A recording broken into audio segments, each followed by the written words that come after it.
मधुबन के बाबा, मधुबन के बाबा मुरली वाले, आपका क्या कहना, आपका क्या कहना। ओम शांति। आज 23 अक्टूबर 2021 के साकार मधुर महावाक्य हैं। बाबा कहते, मीठे बच्चे, रावण की मत पर कोई भी विकर्म मत करो, पतितों को पावन बनाने का रास्ता बताओ। रावण की मत पर कोई भी विकर्म मत करो, पतितों को पावन बनने का रास्ता बताओ। रावण अर्थात 5 विकारों की मत पर चलकर कोई भी पाप का काम नहीं करना, पतितों को पावन बनने का रास्ता बताना है। क्वेश्चन है, सयाने सेंसिबल बच्चे कौन सा पुरुषार्थ करते हुए एक श्रीमत का ध्यान अवश्य रखेंगे। सेंसिबल बच्चे ऊंच पद पाने के लिए निरंतर याद में रहने का पुरुषार्थ करते हुए सदा इस श्रीमत का ध्यान रखेंगे कि हमें निमित्त बन अनेक आत्माओं का कल्याण करना है। जो बहुतों का कल्याण करते हैं उनका कल्याण स्वतः ही हो जाता है। जो बहुतों का कल्याण करते हैं उनका कल्याण स्वतः ही हो जाता है। गीता तकदीर जगाकर आई हूँ। ओम शांति। बच्चों की बुद्धि में अभी नई दुनिया और पुरानी दुनिया दोनों हैं, क्योंकि बच्चे जानते हैं पुरानी दुनिया का विनाश अभी होने वाला है। नई दुनिया बाप रचते हैं। नई दुनिया सतयुग, पुरानी दुनिया कलयुग। नई दुनिया की रचना हो रही है, पुरानी दुनिया का विनाश। बच्चे जानते, शिव की जयंती भी मनाते हैं, रात्रि भी मनाते हैं। दोनों अक्षर का अर्थ दुनिया में कोई नहीं जानते। शिव जयंती अर्थात शिव का जन्म। अब ये तो मनुष्य का जन्म मनाते, शिव का जन्म तो होता ही नहीं। समझते नहीं कि जन्म कैसे लेते हैं। श्री कृष्ण का तो गाया हुआ है, उनका जन्म हुआ है। शिव जयंती के लिए कोई वर्णन ही नहीं, गाया हुआ है। परम पिता परमात्मा ब्रह्मा द्वारा स्थापना करते हैं। क्या ऊपर सूक्ष्म वतन में बैठकर किसी को प्रेरणा करते हैं? ये तो हो नहीं सकता। या तो करते हैं पतित पावन बाप को। जब बाप खुद आकर समझाए तब मनुष्यों की बुद्धि में बैठे। ये ड्रामा में होने के कारण बाप को आना ही संगम पर है। तुम बच्चे जानते हो बाबा आया हुआ है, परंतु अभी तक ऐसा कोई मुश्किल ही समझते। ये ओपिनियन में कोई नहीं लिखते कि बरोबर परमात्मा ब्रह्मा द्वारा भारत को फिर से श्रेष्ठाचारी सतयुगी दुनिया बना रहे हैं। यथार्थ रीति कोई समझते नहीं कि बाबा आया हुआ है। स्वर्ग की राजाई का वर्षा दे रहे हैं, राजयोग सिखा रहे हैं। हजारों आते हैं, कोई ठहरते हैं, उनमें से आते आते फिर घटते जाते। कितने तमोप्रधान बुद्धि बने जो इतनी सहज बात समझ नहीं सकते। बाबा कहते, माम एकम याद करो तो तुम्हारे विकर्म विनाश हो जाएं। माम एकम अर्थात केवल एक मुझे याद करो तो पापों का बोझा उतर जाए, पाप नष्ट हो जाएं। ये योग अग्नि है जिससे तुम सतो प्रधान बन जाएंगे। कोई भी विकर्म नहीं करो। विकर्म कराने वाला रावण है, उसकी मत पे नहीं चलना। पाप कराने वाला कौन? ध्यान से समझेंगे। रावण का 5 विकार है जिनके वशीभूत होकर हम पाप करते हैं। कोई को भी दुख ना दो। बाबा आए हैं पतितों को पावन बनाने। बाबा कहते, तुम्हारा भी यही धंधा है। रात दिन यही चिंतन करो, हम पतितों को पावन बनने का रास्ता कैसे बताएं। रास्ता बहुत सहज है। योग बल से ही हम सतो प्रधान बनेंगे। यह अविनाशी सर्जन की दवाई। बाबा अविनाशी सर्जन है, ये उनकी दवाई है। ये कोई मंत्र आदि नहीं है, ये तो बाप को सिर्फ याद करना है। यहाँ कोई मंत्र आदि नहीं, सिर्फ बाबा को याद करना है। कितना क्लियर समझाते, कल्प कल्प समझाया था। गाते भी हैं ज्ञान भक्ति और वैराग। वैराग किसका? इस पुरानी छीछी दुनिया का। पुरानी दुनिया में बिल्कुल पाप आत्मा बन गए। कहते भी पतित पावन लिबरेटर आओ। लिबरेट किससे करना है? दुख से लिबरेट करना है, रावण राज्य से करना है। रावण को अंग्रेजी में इविल कहते हैं, तो कहते हैं शैतान राज्य से मुक्त कर घर ले चलो, हमारा गाइड बन साथ ले चलो। जैसे कोई जेल से छुड़ाई बहुत प्यार से घर में ले जाते, बेहद का बाप बच्चों को खातरी देते, तुमको हम जेल से छुड़ाने आया हूँ। बाबा कहते मैं आप सबको जेल से छुड़ाने आया हूँ, 5 विकारों की जेल से। मेले प्रदर्शनी में भी ये मॉडल रूप में दिखाया गया है, कैसे सब जेल में पड़े हैं, फिर भी मनुष्य कुछ समझते नहीं। बाबा कितना सहज रीति समझाए, विश्व का मालिक बनाते हैं। कहते मुझे याद करो तो पाप कट जाएंगे, तुम सतयुग के मालिक बन जाएंगे। कितना सहज है, कोई भी धर्म वाला समझ जाए। बताना चाहिए फलाना धर्म कब स्थापन होता है। अंत में सब आत्माएं अपने अपने सेक्शन में चली जाएंगी, फिर शुरू होगा देवी देवता धर्म। ब्रह्मा द्वारा स्थापना ये लिखा हुआ है। त्रिमूर्ति का चित्र है नंबर 1। त्रिमूर्ति और गोला इस चित्र पर बिल्कुल क्लियर समझाया जा सकता है। त्रिमूर्ति में ब्रह्मा विष्णु शंकर का चित्र है। गोला अर्थात सृष्टि चक्र, जिसमें सभी युगों की कहानी है, इस पर अच्छी रीति समझाना है। ये भी समझाया है, एक है शांति धाम, दूसरा है सुख धाम, ये है दुख धाम। इस दुख धाम से चाहिए वैराग। अब भक्ति की रात पूरी हुई, सतयुग त्रेता का दिन शुरू होता है। बाबा कहते पुरानी दुनिया खत्म होनी है, इसलिए इससे वैराग चाहिए। पुरानी दुनिया खत्म होनी है, इसलिए इससे वैराग चाहिए। वो है हद का वैराग, ये है बेहद का वैराग। वह सन्यासी आदि कोई नई दुनिया नहीं रचते। क्रिएटर बाप है ना, उन्हें कहा जाता है हेवनली गॉड फादर, हेवन स्थापन करने वाला। दूसरा कोई तो है नहीं। पढ़ाई है सतयुगी राजधानी प्राप्त करने के लिए। ये पढ़ाई है सतयुगी राजधानी प्राप्त करने के लिए। ज्ञान सागर आकर ज्ञान देते हैं। ज्ञान सागर पतित पावन उन्हें कहा जाता। नॉलेज का है कि बाबा ज्ञान सागर है, तो ज्ञान कौन सा? क्या बैरिस्टर सर्जन की नॉलेज? परमात्मा को सृष्टि के आदि मध्यंत की नॉलेज है, उनमें सब नॉलेज आ जाती। बैरिस्ट्री, इंजीनियरिंग आदि सब का मूल माखन है गॉडली नॉलेज। बाकी भी जो नॉलेज है उसका जो मूल माखन है वो गॉडली नॉलेज है। वह जिस्मानी नॉलेज पढ़ना, इंजीनियर आदि बनना कोई बड़ी बात नहीं, ये तो तुम जानते हो। सतयुगी नई दुनिया की जो रस्म रिवाज होगी वही वहाँ चलेगी। हमने जैसे कल्प पहले महल आदि बनाए थे वही रिपीट करेंगे। 5000 वर्ष पहले जैसे महल आदि बनाए थे वैसे बनाएंगे। उसे कहा जाता सतयुग। वहाँ ही रस्म रिवाज को मनुष्य नहीं जानते। वहाँ की जो रस्म रिवाज है मनुष्य नहीं जानते।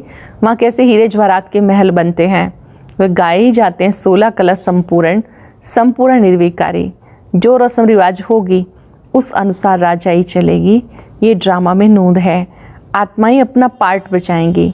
मकान कैसे बनाएंगे, कैसे रहेंगे, सब नूंद है। जैसे इस पुरानी दुनिया की चलती वैसे उस नई दुनिया की चलेंगी। रस्म रिवाज जैसे पुरानी दुनिया में चलती हैं ऐसे नई दुनिया की वहाँ चलेंगी। यहाँ है असुर, वहाँ है देवता। शास्त्रों में बातें कुछ नहीं हैं। ज्ञान और भक्ति गाते भी रहते हैं। ब्रह्मा का दिन, ब्रह्मा की रात। ब्रह्मा का ही नाम लेते हैं, विष्णु का नहीं। ब्रह्मा ही विष्णु हो जाते हैं। ब्रह्मा सरस्वती विष्णु के 2 रूप लक्ष्मी नारायण हैं। इसलिए बाबा ने समझाया लक्ष्मी नारायण ही 84 जन्म बाद ये बनते हैं। लक्ष्मी नारायण ही 84 जन्म लेने के बाद ब्रह्मा सरस्वती बनते हैं। ध्यान से समझेंगे। सतयुग में जो श्री लक्ष्मी नारायण थे जन्म पुनर्जन्म लेते, लास्ट में वो ही दोनों ब्रह्मा सरस्वती बनते हैं। फिर ब्रह्मा सरस्वती श्री राधे श्री कृष्ण बनते हैं। राजयोग की तपस्या करते ही यहाँ है, सूक्ष्म वतन में नहीं। यज्ञ आदि भी यहाँ रचा जाता। बाबा समझाते ये अंतिम यज्ञ है। फिर सतयुग त्रेता में कोई यज्ञ नहीं होता। किस्म किस्म के यज्ञ रचते। बरसात नहीं हुई तो यज्ञ रचेंगे। कोई भी दुख आता है तो यज्ञ रचते हैं। समझते हैं यज्ञ से दुख टल जाएंगे। ये सबसे बड़ा यज्ञ है। इस ज्ञान यज्ञ से सारी सृष्टि के दुख टल जाते हैं। यह है राजस्व अश्वमेध अविनाशी ज्ञान यज्ञ। ये है राजस्व अर्थात स्वराज्य प्राप्ति के लिए अश्वमेध, जिसमें अपनी देह रूपी अश्व को स्वाहा किया जाता है। अविनाशी ज्ञान यज्ञ। अविनाशी ज्ञान यज्ञ शिव बाबा आकर रचते हैं। जिसमें हमें पुरानी देह को, पुराने कमज़ोर संस्कारों को, सब को स्वाहा कर देना है, तन मन धन सेवा में लगाना है। ये सब इसमें स्वाहा हो जाएंगे। कितनी अच्छी रीति समझाया जाता। दिल्ली में मंडप बनाए मेला किया है, ये भी अच्छा है। मंडप बनाने में कोई देरी थोड़ी लगती है। ये जो हॉल के लिए इतना हैरान होना पड़ता है, इससे तो अपना मंडप ले लो। छोटे छोटे गांव के लिए तो छोटे मंडप भी बना लो। गांव आदि में बत्ती आदि ना हो तो दिन में प्रदर्शनी हो सकती है। अपना ही सामान हो, लोन पर क्यों ले। बाबा डायरेक्शन दे रहे हैं प्रदर्शनी कमेटी को। प्रदर्शनी कमेटी जो प्रदर्शनी जगह जगह लगाते हैं, उनको बाबा समझा रहे हैं कि गांव में दिन में भी लग सकती है प्रदर्शनी, क्योंकि लाइट आदि की समस्या होती है वहाँ पे, तो दिन में आसानी से चित्रों के द्वारा ईश्वरीय ज्ञान समझ सकते हैं। वाटरप्रूफ मंडप बना लें, भले बरसात पड़े हर्जा नहीं। बाबा जब दिल्ली गया था तो ठंडी में भी मंडप में जाके भाषण करते थे। ठंडी के लिए सबको गर्म कपड़े हैं, प्रदर्शनी के लिए कितने भी मंडप बना सकते हो, कोई विघ्न ना डाले। अच्छा इंश्योरेंस करा लो। बाबा कहते हैं इन चित्रों आदि का, स्थान आदि का भी, इनका भी इंश्योरेंस करा लो। सर्विस तो करनी होती है, समझाना भी है, बाप का पूरा परिचय देना है। अभी हम बाबा के साथ हैं, ज्ञान सागर बाप से हमें ज्ञान मिल रहा है। सत्युग में ज्ञान की दरकार नहीं रहती। बाबा कहते हैं मैं सदगति के लिए आया हूँ, फिर रावण से दुर्गति होती है। बाबा सदगति के लिए आया है, रावण से दुर्गति होती है। सदगति दाता एक बाप है। कितना क्लियर समझाया जाता, परंतु खुद समझते नहीं, सिर्फ कह देते ये मनुष्यों के लिए बहुत अच्छा है, बाकी खुद समझे उसके लिए फुर्सत नहीं। बड़े बड़े लोगों को कितना जाकर समझाते। सिर्फ ये समझो बाबा कैसे श्रेष्ठाचारी दुनिया बनाते। श्रेष्ठाचारी बनाना बाप का काम है, तभी तो बाबा को पुकारते हैं। गाते रहते हैं दुख हरो सुख दो, ये भी समझते हैं बाप आएगा तो हम बलिहार जाएंगे, श्रीमत पर एक्यूरेट चलेंगे। फिर भी बाबा की श्रीमत पर चलते नहीं। मनुष्यों को पता नहीं कि भगवान क्या चीज़ है, सर्वव्यापी कह देते। अरे पतित पावन भगवान तो एक है, वो सर्वव्यापी कैसे होगा। फिर तो सब भगवान कहलाएं। भगवान कोई छोटा बड़ा थोड़ा ही होता है। प्रदर्शनी में ये भी दिखाया, कोई मांस खाते हैं, कोई लड़ते हैं, क्या ये सब भगवान करते हैं। उस समय मनुष्य खुश होकर चले जाते हैं। बाहर गए, वहाँ की वहाँ रही। चित्र देखते हैं, समझते हैं, बाहर जाते हैं, वहाँ की वहाँ रही। सिर्फ प्रजा बनती है। राजा बनने के लिए कितना माथा मारते, हाथ सब उठाते हैं राजा बनने के लिए। फिर 5-7 रोज के बाद देखो तो है ही नहीं। माया कितनी ज़बरदस्त है, झट फंसा देती है। राजधानी स्थापन करना कितना डिफ़िकल्ट है, धर्म स्थापन करने में डिफ़िकल्टी नहीं है। वहाँ कोई असुरों के विघ्न थोड़ा ही पड़ते हैं। यहाँ बच्चे कहते हैं शादी नहीं करेंगे, तो बाबा कहते हैं शादी ज़रूर करनी है। बाप ये कहता है शादी ज़रूर करनी है। लौकिक बाप, शादी बगैर दुनिया कैसे चलेगी। अरे शादी ना करना तो अच्छा है ना। शादी नहीं करेंगे तो बच्चे भी नहीं होंगे, बर्थ कंट्रोल हो जाएगा। बाबा समझाते जो करेगा सो पाएगा। आगे चलकर बहुत जल्दी जल्दी बनेंगे। तुम बच्चे जानते हो जैसे कल्प पहले स्थापना हुई थी वैसे ही होगी। जो दिन बीता वो कल्प पहले माफिक। रात को सोते हैं, ख्याल चलता है आज सारा दिन जो पास हुआ ड्रामा अनुसार हुआ, फिर कल जो होगा सो ड्रामा अनुसार होगा। सिवाय तुम्हारे किसी को पता नहीं कि ये ड्रामा है। सिवाय बच्चों के किसी को पता नहीं कि ये बेहद का ड्रामा है। उसका आदि मध्यंत क्या है कुछ पता नहीं। तुम्हें मालूम है तुम पुरुषार्थ करते हो और तो सब घोर अंधियारे में है। जो कुछ पार्ट चलता ड्रामानुसार। आज यहाँ बैठे हो, कल बीमार हो जाते, ये भी कहेंगे ड्रामानुसार भोगना भोगनी है। कल्प कल्प ऐसे होगा। ड्रामा बुद्धि में है, इसलिए फिक्रात नहीं होती। जिन्होंने ड्रामा के ज्ञान को अच्छी रीति समझा, उन्हें कोई भी फिक्र, कोई भी चिंता नहीं होती है। विघ्न पड़ते हैं, काम में देरी पड़ती है, समझते कल्प कल्प देरी पड़ी होगी। आसार ऐसे मालूम पड़ते हैं। ऊंच पद पाने के लिए पुरुषार्थ बहुत करना है। देखना हम ऊपर चढ़ रहे हैं, ऊंच पद पाने का पुरुषार्थ करना है। देखना हम ऊपर चढ़ रहे हैं, बाबा की सर्विस करते हैं कि एक ही जगह पे खड़े हैं। हम कोई का कल्याण करते हैं, बहुतों का कल्याण करेंगे तो हमारा भी कल्याण होगा। बहुतों का कल्याण करेंगे तो हमारा भी कल्याण होगा। इम्तिहान जब पूरा हो जाएगा फिर सब मालूम पड़ जाएगा कि हम ये पद पाएंगे। कल्प कल्पांतर की बाजी है, फिर पिछाड़े में बहुत पछताएंगे, हमने इतना समय पुरुषार्थ क्यों नहीं किया, बाबा की श्रीमत पे क्यों नहीं चले। बाबा कहते मन मना भव, बस कितने प्यार से कहते मुझे याद करो, औरों को भी रास्ता बताने की सर्विस करो। क्यों नहीं पुरुषार्थ कर ऊंच पद पाना चाहिए। उनको कहेंगे सियाने सर्विसेबल बच्चे। ऊंच पद पाने का जो पुरुषार्थ करते हैं उनको कहते हैं सियाने सेंसिबल बच्चे। पढ़ाने वाला भी समझते हैं कि श्रीमत पे नहीं चलते, किसका कल्याण नहीं करते तो जरूर पद भी कम मिलेगा। जितना बहुतों को रास्ता बताएंगे उतना ही ऊंच पद पाएंगे। अपने लिए सर्विस करनी है, जो करेगा सो पाएगा। तो पुरुषार्थ करना चाहिए, हम क्यों नहीं ऐसी सर्विस करें। पुरुषार्थ करना चाहिए, क्यों ना हम ऐसी सर्विस करें। कहाँ प्रदर्शनी होती है तो वहाँ हाफ पे पर भी जाकर सर्विस करते हैं, कई छुट्टी लेके जाते हैं, तनख्वाह भी कट जाती है। बाबा कहते कोई बात नहीं, ईश्वरीय सेवा है। कोई तो फुल पे पर भी छोड़कर जाकर सर्विस करते हैं, अपनी फुल पे भी छोड़ देते हैं, जाकर सेवा करते हैं। बाबा कहते बाल बच्चों के लिए कुछ चाहिए तो भेज दें। शरीर निर्वाह तो चाहे 1000 से करें या 10,000 रुपये से करें। पैसा कोई के पास बहुत है तो लाखों रुपया भी खर्चा होता है। बाबा कहते भले तुम्हारे पास, भले तुम घास काटते हो, सिर्फ बाबा को याद करो। कोई भी कार्य करते बाबा को याद करो, सेवा के लिए टाइम निकालो, 21 जन्म के लिए स्वर्ग का मालिक बन जाएंगे। अच्छा, मीठे मीठे सिक्के लदे बच्चों प्रति माता पिता बाप दादा का याद प्यार, गुड मॉर्निंग। रूहानी बाप की रूहानी बच्चों को नमस्ते, रूहानी बच्चों की रूहानी बाप दादा को नमस्ते, गुड मॉर्निंग। शुक्रिया बाबा, शुक्रिया। धारणा के लिए सार, सब फिक्रातों से छूटने के लिए ड्रामा को बुद्धि में यथार्थ रीति रखना है। जो बीता कल्प पहले माफिक, रात दिन यही चिंतन करना है, हम पतितों को पावन बनाने का रास्ता कैसे बताएं।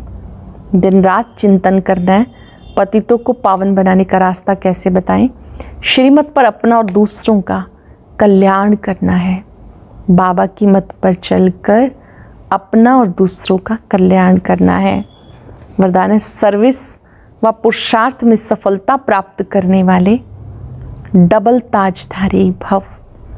सर्विस व पुरुषार्थ में सफलता प्राप्त करने वाले डबल ताजधारी भव। संगम युग पर सदा स्वयं को डबल ताजधारी समझ के चलो। एक लाइट अर्थात प्योरिटी का ताज, दूसरा जिम्मेवारी का ताज। प्योरिटी और पावर लाइट और माइट का क्राउन धारण करने वालों में डबल फोर्स सदा कायम रहता है। ऐसी डबल फोर्स वाली आत्माएं सदा शक्तिशाली रहती हैं। उन्हें सर्विस व पुरुषार्थ में सदा सफलता प्राप्त होती रहती है।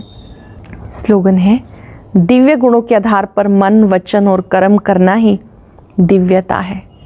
दिव्य गुणों के आधार पर मन, वचन और कर्म करना ही दिव्यता है। ओम शांति।